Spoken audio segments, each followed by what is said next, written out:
এখানে যাতে কোনো ইনফেকশন পরবর্তীকালে অস্ত্রোপচারের পরে না হয়, তাকে আমরা বাড়ি পাঠিয়েছি।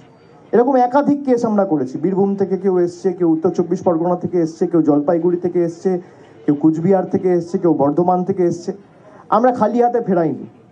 আজকে যে সেবাশ্রয়ের এই কর্মযজ্ঞ বা কর্মসূচি শুরু হলো, মহেশতলার ক্ষেত্রে দুটো মডেল ক্যাম্প আমরা করেছি।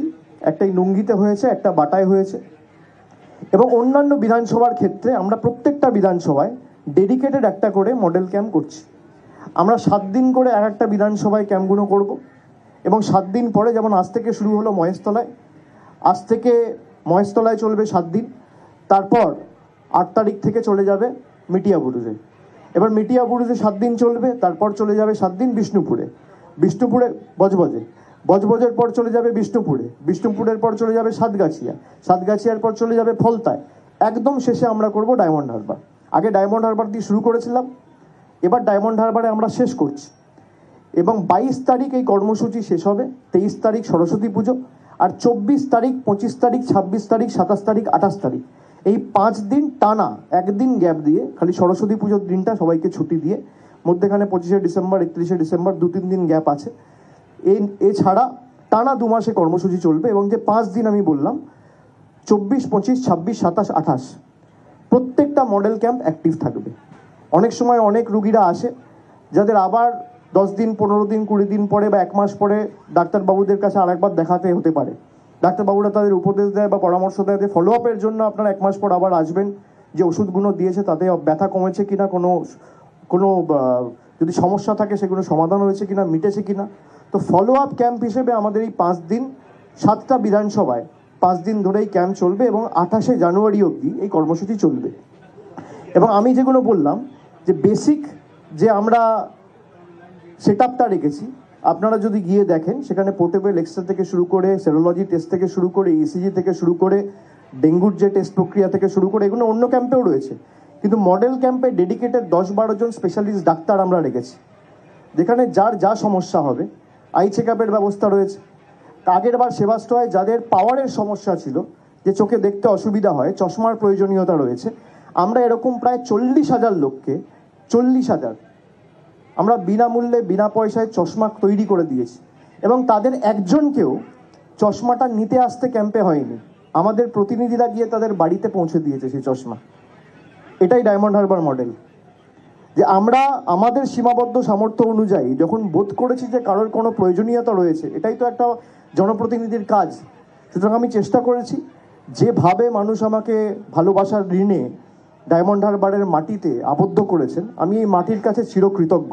এবং আমি এটা বারবার বলি যে আমার জন্মভূমি কালীঘাট, দক্ষিণ কলকাতা হতে পারে, কিন্তু আমার কর্মভূমি এই ডায়মন্ড হারবারের মাটি। ঈশ্বর যদি মৃত্যুর পরে কোনোভাবে বিলীন না করে দেয়, তাহলে বারবার আমি মাটিতেই ফেরত আসার কথা ভাববো এবং ঈশ্বরের কাছে প্রার্থনা করব। আমি এই মাটির কাছে চিরকৃতজ্ঞ। তাই আমরা আমাদের সামর্থ্য অনুযায়ী যতটুকু পেরেছি করেছি। আপনাদের সাংবাদিক বন্ধুদের অনুরোধ করব যে আপনারা ভিতরে গিয়ে একবার মডেল ক্যাম্পটা দেখুন। সেখানে বিশেষ করে এক্সরে সেকশনটা এবার আমরা পুরো আলাদা করে দিয়েছি, রেডিয়েশনের যাতে কোনো রকম কোনো সমস্যা না হয়।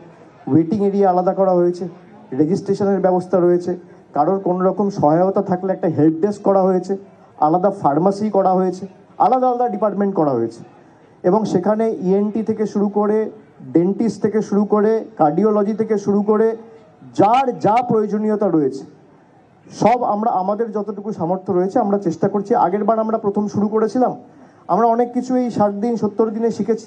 প্রায় 2.5 মাস ক্যাম্প চলেছিল। 2 জানুয়ারিতে শুরু হয়েছিল এবং প্রায় 2.5 মাস ধরে এই ক্যাম্প চলেছিল। 75 দিনে আমরাও কাজ করতে করতে শিখেছি। এবং সেই শিক্ষা থেকে আমরা সেই কাজ থেকে আমরা শিক্ষা নিয়ে আমরা যতটুকু পেরেছি এবার সেই সংশোধনগুলো করে, এখানে যাতে কোনো ইনফেকশন পরবর্তীকালে অস্ত্রোপচারের পরে না হয়, তাকে আমরা বাড়ি পাঠিয়েছি। এরকম একাধিক কেস আমরা করেছি। বীরভূম থেকে কেউ এসছে, কেউ উত্তর চব্বিশ পরগনা থেকে এসছে, কেউ জলপাইগুড়ি থেকে এসছে, কেউ কুচবিহার থেকে এসছে, কেউ বর্ধমান থেকে এসছে। আমরা খালি হাতে ফেরাইনি। আজকে যে সেবাশ্রয়ের এই কর্মযজ্ঞ বা কর্মসূচি শুরু হলো, মহেশতলার ক্ষেত্রে দুটো মডেল ক্যাম্প আমরা করেছি। একটাই নুঙ্গিতে হয়েছে, একটা বাটায় হয়েছে। এবং অন্যান্য বিধানসভার ক্ষেত্রে আমরা প্রত্যেকটা বিধানসভায় ডেডিকেটেড একটা করে মডেল ক্যাম্প করছি। আমরা 7 দিন করে একটা বিধানসভায় ক্যাম্পগুলো করব। এবং 7 দিন পরে, যেমন আজ থেকে শুরু হলো মহেশতলায়, আজ থেকে মহেশতলায় চলবে 7 দিন, তারপর 8 তারিখ থেকে চলে যাবে মিটিয়াবুরুজে। এবার মিটিয়াবুরুজে 7 দিন চলবে, তারপর চলে যাবে 7 দিন বিষ্ণুপুরে, বিষ্ণুপুরে বজবজে, বজবজের পর চলে যাবে বিষ্ণুপুরে, বিষ্ণুপুরের পর চলে যাবে সাতগাছিয়া, সাতগাছিয়ার পর চলে যাবে ফলতায়, একদম শেষে আমরা করব ডায়মন্ড হারবার। আগে ডায়মন্ড হারবার দিয়ে শুরু করেছিলাম, এবার ডায়মন্ড হারবারে আমরা শেষ করছি। এবং 22 তারিখ এই কর্মসূচি শেষ হবে, 23 তারিখ সরস্বতী পুজো, আর 24 তারিখ, 25 তারিখ, 26 তারিখ, 27 তারিখ, 28 তারিখ, এই 5 দিন টানা, একদিন গ্যাপ দিয়ে, খালি সরস্বতী পুজোর দিনটা সবাইকে ছুটি দিয়ে, মধ্যেখানে 25শে ডিসেম্বর, 31শে ডিসেম্বর 2-3 দিন গ্যাপ আছে। এছাড়া টানা 2 মাসে কর্মসূচি চলবে। এবং যে 5 দিন আমি বললাম, 24, 25, 26, 27, 28, প্রত্যেকটা মডেল ক্যাম্প অ্যাক্টিভ থাকবে। অনেক সময় অনেক রুগীরা আসে যাদের আবার 10 দিন, 15 দিন, 20 দিন পরে বা 1 মাস পরে ডাক্তারবাবুদের কাছে আরেকবার দেখাতে হতে পারে। ডাক্তারবাবুরা তাদের উপদেশ দেয় বা পরামর্শ দেয় যে ফলো আপের জন্য আপনারা 1 মাস পর আবার আসবেন, যে ওষুধগুলো দিয়েছে তাতে ব্যথা কমেছে কিনা, কোনো যদি সমস্যা থাকে সেগুলো সমাধান হয়েছে কিনা, মিটেছে কিনা। তো ফলো আপ ক্যাম্প হিসেবে আমাদের এই 5 দিন 7টা বিধানসভায় 5 দিন ধরেই ক্যাম্প চলবে এবং 28শে জানুয়ারি অবধি এই কর্মসূচি চলবে। এবং আমি যেগুলো বললাম যে বেসিক যে আমরা সেট আপটা রেখেছি, আপনারা যদি গিয়ে দেখেন, সেখানে পোর্টেবল এক্সরে থেকে শুরু করে, সেরোলজি টেস্ট থেকে শুরু করে, ইসিজি থেকে শুরু করে, ডেঙ্গুর যে টেস্ট প্রক্রিয়া থেকে শুরু করে, এগুলো অন্য ক্যাম্পেও রয়েছে। কিন্তু মডেল ক্যাম্পে ডেডিকেটেড 10-12 জন স্পেশালিস্ট ডাক্তার আমরা রেখেছি, যেখানে যার যা সমস্যা হবে, আই চেক আপের ব্যবস্থা রয়েছে। আগের বার সেবাশ্রয় যাদের পাওয়ারের সমস্যা ছিল, যে চোখে দেখতে অসুবিধা হয়, চশমার প্রয়োজনীয়তা রয়েছে, আমরা এরকম প্রায় 40,000 লোককে, 40,000 আমরা বিনামূল্যে, বিনা পয়সায় চশমা তৈরি করে দিয়েছি। এবং তাদের একজনকেও চশমাটা নিতে আসতে ক্যাম্পে হয়নি, আমাদের প্রতিনিধিরা গিয়ে তাদের বাড়িতে পৌঁছে দিয়েছে সেই চশমা।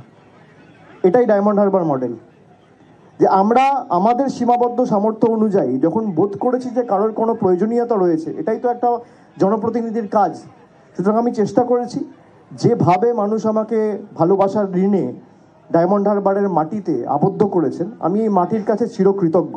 এবং আমি এটা বারবার বলি যে আমার জন্মভূমি কালীঘাট, দক্ষিণ কলকাতা হতে পারে, কিন্তু আমার কর্মভূমি এই ডায়মন্ড হারবারের মাটি। ঈশ্বর যদি মৃত্যুর পরে কোনোভাবে বিলীন না করে দেয়, তাহলে বারবার আমি মাটিতেই ফেরত আসার কথা ভাববো এবং ঈশ্বরের কাছে প্রার্থনা করব। আমি এই মাটির কাছে চিরকৃতজ্ঞ। তাই আমরা আমাদের সামর্থ্য অনুযায়ী যতটুকু পেরেছি করেছি। আপনাদের সাংবাদিক বন্ধুদের অনুরোধ করব যে আপনারা ভিতরে গিয়ে একবার মডেল ক্যাম্পটা দেখুন। সেখানে বিশেষ করে এক্সরে সেকশনটা এবার আমরা পুরো আলাদা করে দিয়েছি, রেডিয়েশনের যাতে কোনো রকম কোনো সমস্যা না হয়।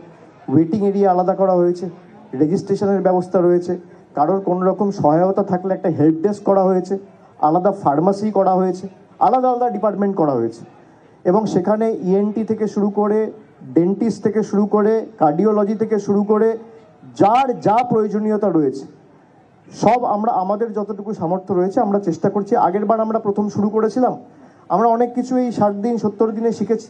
প্রায় 2.5 মাস ক্যাম্প চলেছিল, 2 জানুয়ারিতে শুরু হয়েছিল এবং প্রায় 2.5 মাস ধরে এই ক্যাম্প চলেছিল। 75 দিনে আমরাও কাজ করতে করতে শিখেছি এবং সেই শিক্ষা থেকে আমরা সেই কাজ থেকে আমরা শিক্ষা নিয়ে আমরা যতটুকু পেরেছি এবার সেই সংশোধনগুলো করে